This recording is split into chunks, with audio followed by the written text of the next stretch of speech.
AI is changing everything, from how businesses make decisions to how machines understand language and images. But here's the truth nobody talks about. AI can't work without data mining. It's the process of digging through raw data to find the patterns that make AI smart. This video course is Introductory Data Mining. The book the material comes from is Data Rookies, Data Mining Basics, available from Data Analytics Curriculum LLC and can be direct downloaded from the website.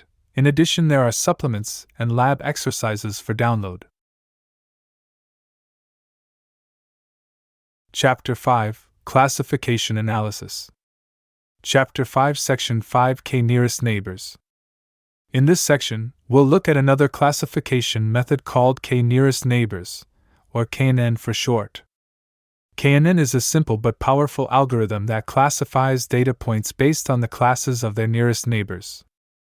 By the end of this lesson, you'll understand what KNN is, what the K stands for, how the algorithm decides on a class, and why scaling your data is important before you use it. What is KNN?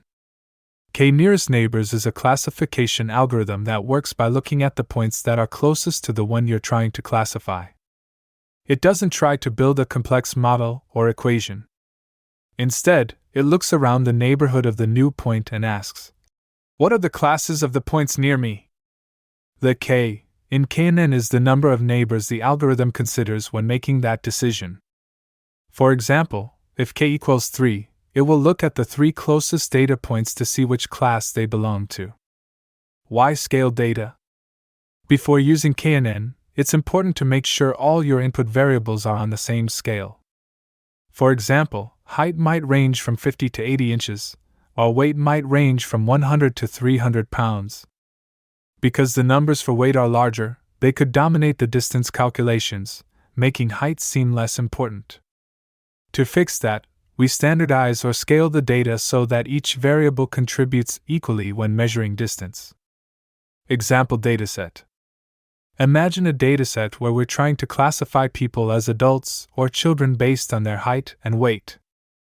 Adults are shown in red, and children are shown in blue. When plotted, you might see 2 main clusters, one for adults and one for children, with some overlap between them. Classifying a new point. Now suppose we have a new data point, someone whose height and weight we don't know how to classify. The algorithm looks for the K points that are closest to this new person. These are called the nearest neighbors. Once it finds those neighbors, it looks at their classes and assigns the new point to the majority class among them. In other words, the new point votes with the group it's closest to. Choosing K. Choosing the right value for K is important. Common choices are K equals 3 or 5, and it's usually best to pick an odd number to avoid ties.